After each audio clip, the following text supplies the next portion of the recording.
நாம் பார்த்து கொண்டிருப்பது விஜய் நெருங்கிய தோழியான நடிகை த்ரிஷா இந்த பதவியேற்பு விழாவில் பங்கேற்க வருகை புரிய புறப்பட்டு வரக்கூடிய அந்த காட்சிகளையும் இப்போது நாம் பார்த்து கொண்டிருக்கிறோம். தேர்தலுக்கு முன்பாகவே நடிகை த்ரிஷா தொடர்பான பல்வேறு சர்ச்சைகள் எழுந்த சூழ்நிலையில் இப்போது முதலமைச்சராக விஜய் பதவியேற்க உள்ள நிலையில் பதவியேற்பு விழாவில் பங்கேற்பதற்காக அவர் பட்டினப்பாக்கத்தில் உள்ள அவருடைய இல்லத்தில் இருந்து இப்போது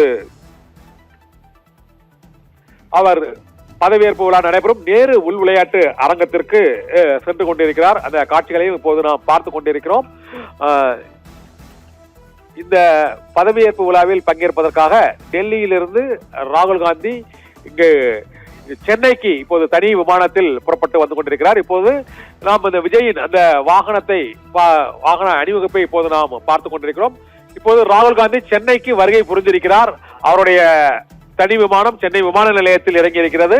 இன்னும் சில நிமிடங்களில் அவர் ஒரு அரை மணி நேரத்தில் அவர் மீனம்பாக்கத்தில் இருந்து நேரு உள் விளையாட்டு அரங்கத்தில் இந்த பதவியேற்பு விழாவில் பங்கேற்பதற்காக ராகுல் காந்தியும் வர இருக்கிறார். ராகுல் காந்தி முன்னிலையில் பல்வேறு அரசியல் கட்சி தலைவர்கள் பங்கேற்கும் இந்த விழா நடைபெற்றுக் கொண்டிருக்கிறது. இப்போது நேரு உள் விளையாட்டு அரங்கத்தை நெருங்கி ஜோசப் விஜயின் அந்த வாகன அணிவகுப்பு வரிசை இப்பொழுது வந்து கொண்டிருக்கிறது.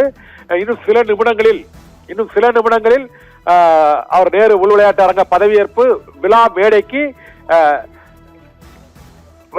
ஜோசப் விஜய் இன்னும் சில நிமிடங்களில் வர இருக்கிறார். அங்கு நேரு உள் விளையாட்டு அரங்கில் விஜயின் வருகையை எதிர்நோக்கி அவர் முதலமைச்சராக தமிழகத்தின் 14வது முதலமைச்சராக அவர் சுதந்திரம் அடைந்த பிறகு தமிழகத்தில் பதவியேற்ற முதலமைச்சர்களில் 14வது முதலமைச்சராக காங்கிரஸ், திமுக, அதிமுக இல்லாத ஒரு புதிய கட்சியின் முதலமைச்சராக தேர்தலில் வெற்றி பெற்று அவர் பதவியேற்க வருகை தரக்கூடிய அந்த காட்சியை தான் இப்போது பார்த்துக் கொண்டிருக்கிறோம். இப்போது நேரு உள் விளையாட்டு அரங்கத்தின் அருகில் அங்கு 120 சட்டமன்ற உறுப்பினர்களின் ஆதரவோடு அந்த பதவியேற்பு விழா நடைபெற இருக்கிறது. இந்த பதவியேற்பு நிகழ்ச்சியில் ஒரு 9 அமைச்சர்கள் பதவியேற்க கூடும் என எதிர்பார்க்கப்படுகிறது.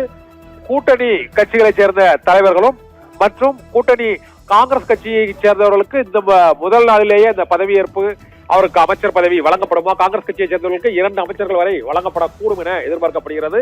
இது தவிர வெளியிலிருந்து ஆதரவு அளித்துள்ள அந்த கட்சிகளை சேர்ந்தவர்களுக்கும் முக்கிய பொறுப்புகள் வழங்கப்பட இருப்பதாக தகவல் வெளியாகி இருக்கிறது. விஜயின் வாகன அணிவகுப்பு வரக்கூடிய அந்த காட்சியை தான் பார்த்துக் கொண்டிருக்கிறோம். நேரு ஸ்டேடியத்தை மிக நெருங்கி அவருடைய வாகனம் வந்திருக்கிறது. இப்போதைக்கு இந்த பதவியேற்பு விழாவில் இந்திய கம்யூனிஸ்ட் கட்சியின் மாநில செயலாளர் வீரபாண்டியன் மற்றும் IUML கட்சியின் சார்பாக எம்எல்ஏக்கள் அபுபக்கர், நவாஸ்கனி, MP உள்ளிட்டோரும் இந்த பதவியேற்பு விழாவில் பங்கேற்றிருக்கிறார்கள். இதே போல காங்கிரஸ் கட்சியின் தலைவர் செல்வ பெருந்தகை, CPM மாநில செயலாளர் பே சண்முகம் உள்ளிட்டோரும் அந்த பதவியேற்பு விழா மேடைக்கு இப்போது வந்திருக்கிறார்கள். இன்னும் சில நிமிடங்களில் அவர் நேரு உள் விளையாட்டு அரங்கத்திற்கு வருவார் என எதிர்பார்க்கப்படுகிறது.